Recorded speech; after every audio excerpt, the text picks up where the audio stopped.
வணக்கம், welcome to Thanjavur சமையல்.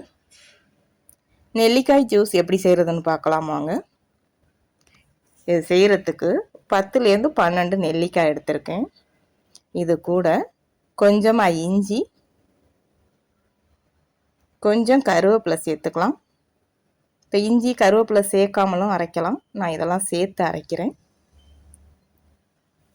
12 நெல்லிக்காய்க்கு 6 கொத்து கருவேப்பிலை எடுத்திருக்கேன், 2 எலுமிச்சம்பழம் எடுத்திருக்கேன். இது நான் நிறையா அரைக்கிறதுக்காக நிறையா எடுத்திருக்கேன். நீங்கள் கொஞ்சம் தான் ஒருத்தருக்கு போடுறோம் இல்லை 2 பேருக்கும் அப்படின்னா ஒரு ஆளுக்கு 2 நெல்லிக்காய் எடுத்துகிட்டு 1 கொத்து கருவேப்பிலை கொஞ்சமாக இஞ்சி எடுத்துக்கலாம் அதோட அரைக்கிறதுக்கு. இப்போ இந்த மாதிரி கட் பண்ணி எடுத்துக்கலாம் நெல்லிக்காயை. கருவேப்பிலை எலுமிச்சம்பழம் இதெல்லாம் சேர்க்காம கேரட் சேர்த்தும் அரைச்சிக்கலாம், அதுவும் நல்லாயிருக்கும். இப்போ இது மாதிரி சின்ன சின்னதாக கட் பண்ணி எல்லாம் எடுத்தாச்சு. இப்போ இதை அரைச்சி எடுத்துக்கலாம். அரைக்கும்போது இது மாதிரி பெரிய ஜாராக எடுத்தோம்னா தான் தண்ணி நிறையா ஊற்றி நல்லா அரைக்க முடியும். இப்போ இது கூட நம்ம எடுத்த கருவேப்பிலை, இஞ்சி, எலுமிச்சம்பழம் சேர்த்து அரைச்சி எடுத்துக்கலாம். இது கூட பச்சை மஞ்சள் இருந்துச்சுன்னா கொஞ்சமாக சேர்த்து அதையும் அரைச்சிக்கலாம். இப்போ இது கூட 2 டம்ளர் தண்ணி ஊற்றி இதை நல்லா அரைச்சி எடுத்துக்கலாம்.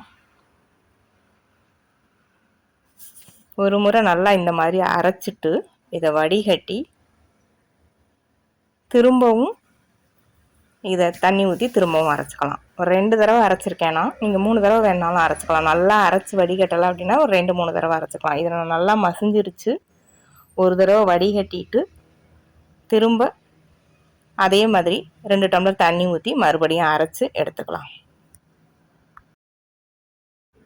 அவ்வளவுதான், நம்ம சுவையான நெல்லிக்காய் ஜூஸ் ரெடி ஆயிடுச்சு. இது கூட உப்பு மட்டுமே கலந்து குடித்தாலே நல்லாயிருக்கும். இனிப்பு கலந்து குடிக்கணும் அப்படிங்கிறவங்க தேன் கலந்து குடிக்கலாம். நெல்லிக்காய் ஜூஸ் குடித்தா சளி பிடிக்கும் அப்படிங்கிறவங்க கொஞ்சமாக மஞ்சத்தூள் கலந்துட்டு குடிக்கலாம். இதுக்கு தான் பச்சை மஞ்சள் சேர்த்து அரைச்சிக்கலான்னு சொன்னேன். பச்சை மஞ்சள் இல்லைன்னா கொஞ்சமாக மஞ்சத்தூள் சேர்த்து கலந்துட்டு குடிக்கலாம். அவ்வளவுதான், ரொம்ப ஈஸியாக செய்யலாம். நீங்களும் செஞ்சு பாருங்கள். வீடியோ பிடிச்சிருந்தா வீடியோ ஷேர் பண்ணுங்கள். தஞ்சாவூர் சமையலுக்கு சப்ஸ்கிரைப் பண்ணுங்கள். தேங்க்யூ.